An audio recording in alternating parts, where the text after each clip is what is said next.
It is time we sat down and had a talk about Vex. Vex, short for vector expressions, is a super powerful and fun tool for manipulating data in Houdini using code. Now, I avoided Vex this whole course because some people see code and just know they want nothing to do with it. Hopefully this wasn't a problem for you when we were writing all those expressions all over the place throughout this course, but if it was, it's time for some real talk. Anybody serious about making Houdini an integral part of their career should also have the ultimate goal to become comfortable with Vex at some point, in my opinion. Doesn't have to be today, and you can sure get away with a lot in VOPs, which is essentially the same thing, but you'll see that it can actually just be quicker to hammer out a couple lines of Vex rather than fumbling around with hooking nodes together in VOPs. Our last example with the growth is a perfect example. Those nested if statements and compares feel very convoluted to me compared to how simple it is to do those types of things in Vex. Not to mention all the friggin' bind nodes. In the end, we just want the procedural powers of Houdini. We also want to be able to art direct the crap out of the generative art that is constantly spewing out of Houdini, and there just isn't quite the right node to do it sometimes. Vex exposes in the code form what has been happening behind the scenes for us this whole time. Now, I'm not about to throw you in the deep end with anything crazy here. We're going to be doing just a really basic example to give you a taste of it, but I would encourage you to explore, learn, and experiment more with Vex on your own after this.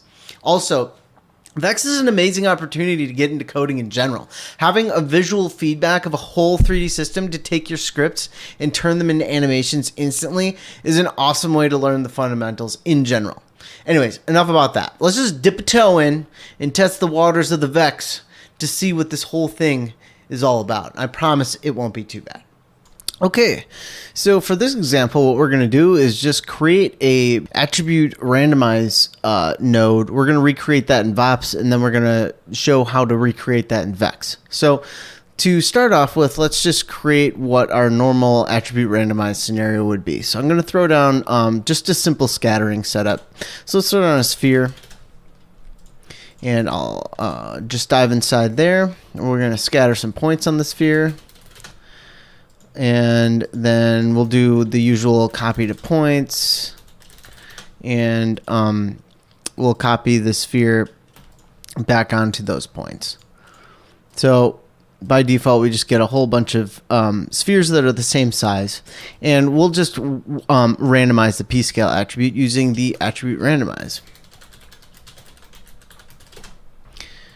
And the way we're going to do it is, instead of randomizing the color attribute, we're going to randomize p-scale, and then we're going to use the custom ramp so that we can also turn on this min and max and set a new min and max for our random values like so, and also have a ramp where we can sort of kind of control the fall off of that random range to get various sized spheres like this.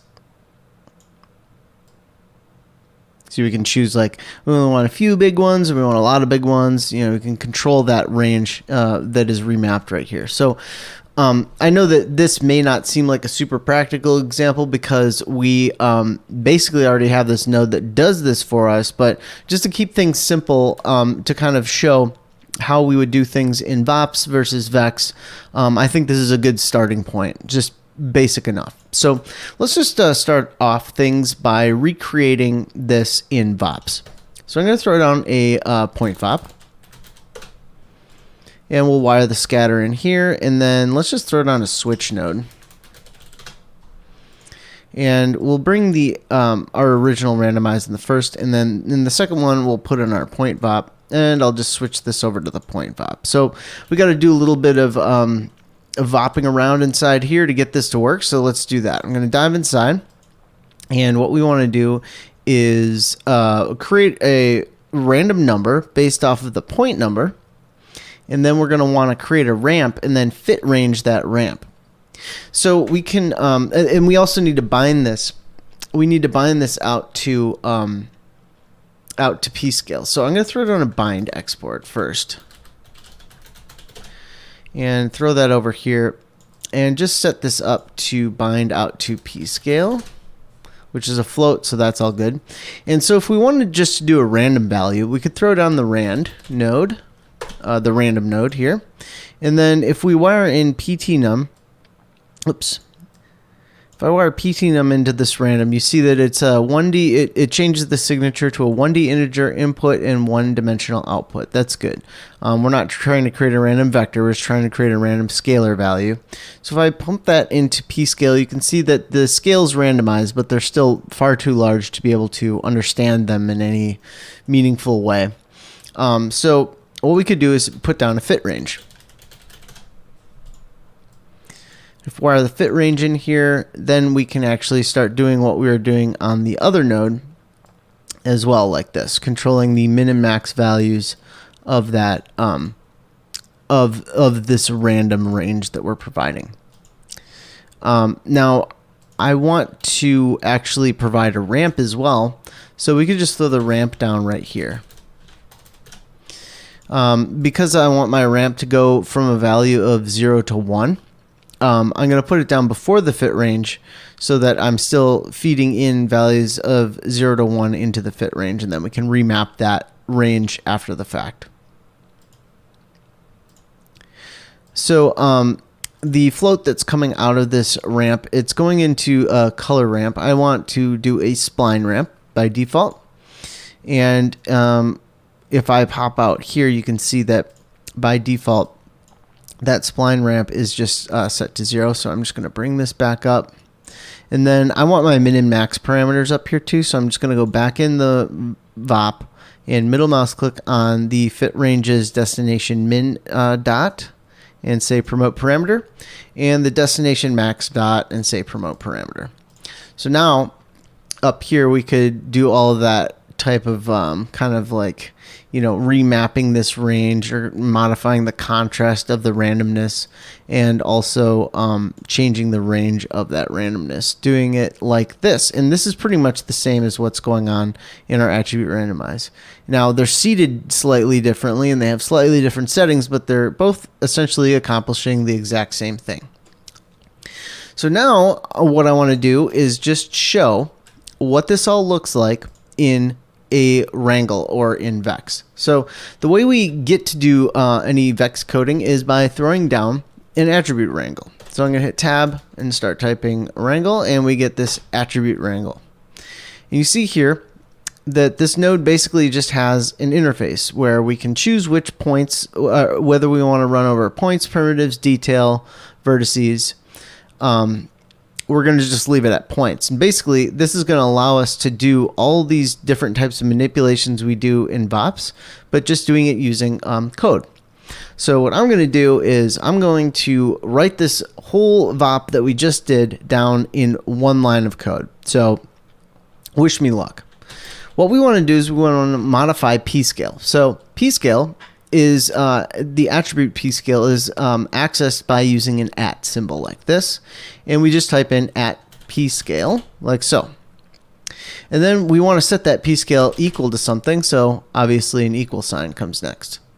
So the next thing that we want is to give it a random value, and then we want to create a ramp out of that random value and then fit that random value between two values of our choosing. So to do that, let's just start by writing the random. The random function, we feed in a seed of @ptnum, again using the @ symbol to define, to denote that we are actually pulling a point number attribute off of our geometry. So we've generated a random number, and then what we want to do is fit that random number inside of a ramp. Or we don't want to fit it, we just want to feed it into a ramp. So I'm going to type ch ramp, and then the ramp actually needs a name, takes 2 arguments, so it's going to take our random number as one argument and then the actual name is the other one. I'll just call this the ramp. So you separate your arguments by putting a little comma between them. So we've got ramp called ramp, and it's taking the random point, the output of this random function to define the input of that ramp. And now writing this expression like this, ch ramp, actually will create this is actually looking for a channel reference for us. And you can see that we don't actually have a ramp down here, but because we've provided this and given it the, and given it a name ramp, it will create this for us when we're done. So the other thing that I want to do is fit this. So I'm going to say fit 0, 1, because we know the ramp is between a value of 0 and 1. We're going to fit it between two other parameters, which is going to be CHF for a float channel min and CHF for a float channel of max. So that defines our min and max range. And then we just got to close the parentheses and end your line with a semicolon and hit this little button over here, and boom, it has created for us a min and max and our ramp. Just because that it was able to detect this ch ramp function here and the CHF and CHF min and max functions. So now if I wire this in here and wire our switch over here, and we'll just switch our switch to switch number 2.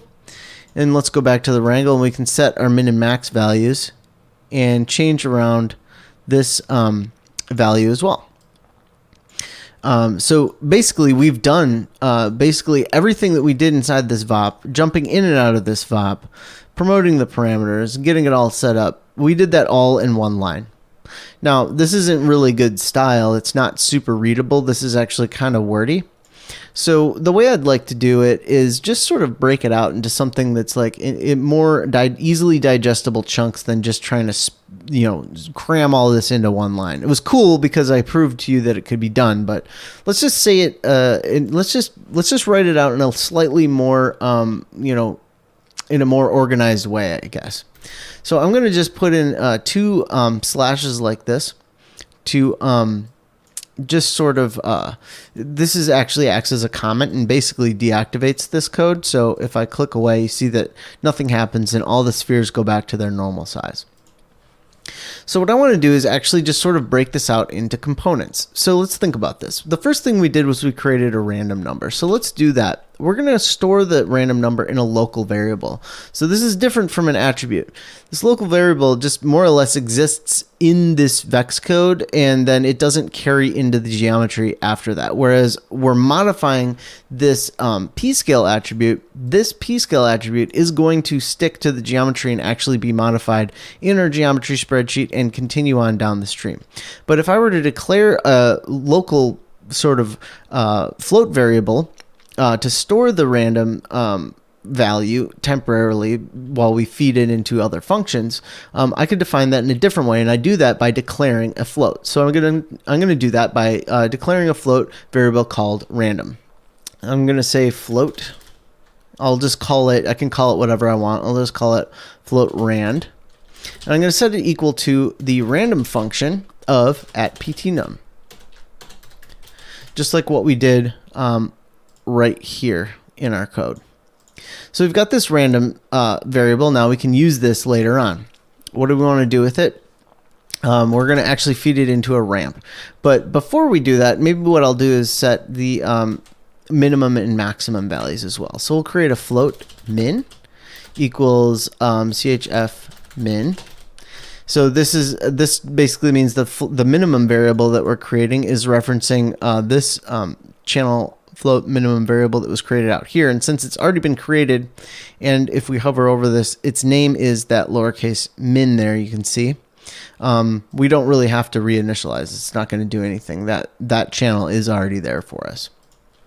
And we'll do the same for max. Float max equals CHF max in quotes and parentheses and semicolon. So we've got our 3 variables: random value, min, and max. And then we just want to create a ramp. So let's say float ramp equals ch ramp like that. And we do the same thing. We give it a name, ramp, and then we feed in a variable. And we could, where before I did it in line by typing rand @ptnum up here, I could just feed in my rand variable that I declared over there. So I'm just going to throw in a rand and end parentheses that. And now we just have to fit this range. So we're going to do another float scale and set scale equal to the fit01 function of our, now we've defined our ramp. So up here what we did was you said fit01 of our ramp and fit it between the min and max values. So now this this fit function, see how large the interior of this fit function is and how many open and closed parentheses there are? It gets a little bit difficult to track. Now by breaking this out like this, we're able to write this function by simply saying fit the ramp between the min and the max. Like that. So that just sort of makes it easier to see. You say, oh, we're doing a fit 01 on ramp. What's ramp? Oh, there's ramp. And we got a min and a max. All good. Then simply, all we have to do instead of using a bind export is just set p scale equal to the scale that we just defined. And if we click away, we're back in business here. And we're doing the same thing that we were doing basically on that one line, but it's much more readable now.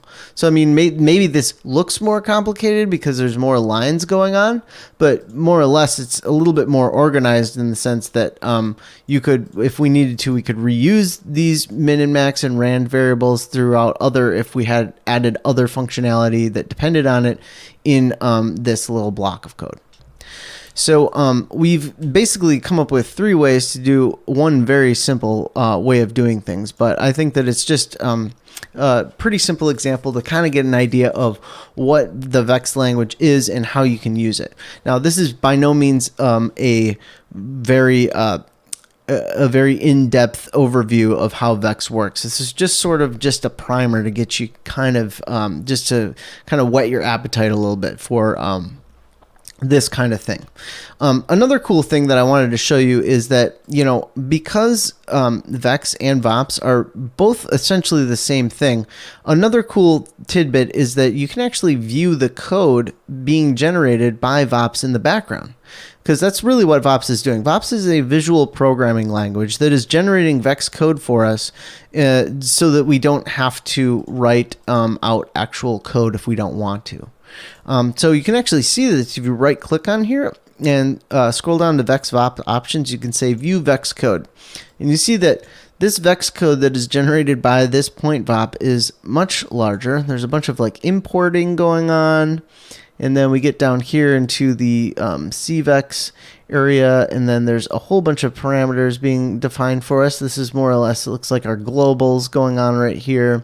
And then it looks like, you know, it's just all sorts of variables being declared for the inputs and outputs of these, you know, operators in here. And then when we get down here to the bottom, you can see something similar to what we just did, which is there's this shift equals a VOP fit. Okay, cool. Ramp 0 to 1. So it's basically taking the ramp in and fitting it between the destination minimum and maximum, and then setting the p scale equal to the shift. So you can see that there's these little chunks of code being generated by these VOPs.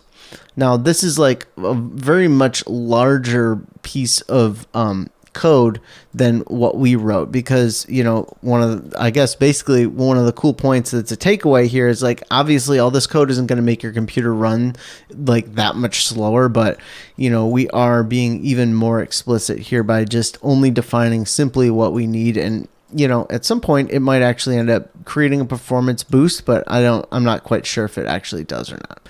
At any rate, I find this to be much easier to read than this.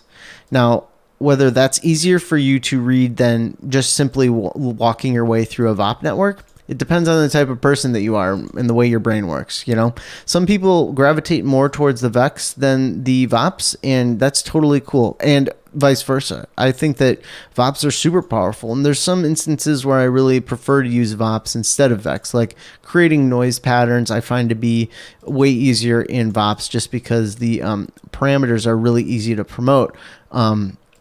From like something like a you know, turbulent noise or something like that in VOPs. So I would definitely say that you know, this is quite a simple example, but I would encourage you to go and look for more resources to try to challenge yourself to learn a little bit more, experiment a little bit more with some Vex code. It can be really satisfying to sit there and simply enter in some basic text functions and watch magic happen over here. It's really cool to be able to get that sort of visual feedback instantaneously. So other resources that I would recommend if you want to get into some more Vex is a couple. I've got some tabs over here in my browser. So this first one is The Joy of Vex, and this is on the CG Wiki page. And honestly, I'd recommend this entire web page if you were looking to get into continuing to learn in Houdini. But Matt Estella has compiled this amazing little guide of Vex, how to get into Vex, basically. This is a Joy of Vex series. It goes from the very basics into some more in-depth examples. You can see here, like, for example, in day 3 of the Joy of Vex, we're working with sine functions to create waves and all these displacements. So there's it's all text-based, but there's some great GIFs that you can look at and sort of get visual feedback as to what it is that you're supposed to be, what kind of results you're supposed to be getting in Houdini as you follow along with these really, really well thought out and great little code examples. So that's a really great resource for just starting to learn Vex. Another one that I think that most people have probably heard of is Intagma. Intagma has been creating some of the best tutorials for Houdini for the last couple of years, and really in-depth ones too, like polyfolding. This is a deep dive into linear algebra. I mean, we're talking like really heavy Vex stuff and really, really cool projects that you can follow along with. Most of them are Vex based, at least in some capacity. So if you're looking to learn more about Vex, Intagma definitely would check out this webpage for some inspiration and some knowledge. Another one that I really like is David Call. On his YouTube channel has got a bunch of Vex examples in it that I've found to be enlightening and really well put together as well. And additionally, and this is the last thing anybody wants to hear who's watching a tutorial, but the actual Houdini documentation has an awesome section on Vex functions. The Vex functions, basically, this is a library of all the functions. All these functions, more or less, correspond to nodes in VOPs, but they are just basically in the text form. So you can see you've got all these different functions that you can use, and you can search it really easily. You can search for like point attrib, add point attributes, and you can just basically use this documentation as a guide for how you can write your Vex functions. Now, that might seem a little bit lofty at this point, but as time goes on and you experiment more with Vex, you'll find that this documentation is super helpful. I refer to it all the time when I'm doing stuff, so I hope you will at some point too. So that wraps up the Vex lesson that I had for this course. And really, this is actually the end of the last really hands-on lesson that I have for Houdini in this course, and I hope that you're feeling 100 times better about how to use Houdini at this point as well. In the next section, all I want to do is really just kind of go over a couple more further reading, things that you should check out as you continue your Houdini journey. So stay tuned for that, and we'll get this thing all wrapped up. And I'm proud of you, and I'm a little bit emotional now, I'm not going to lie. At any rate, I'll catch you over there in the next chapter, and we'll talk about some of these additional resources to help you on your learning journey. Stay tuned.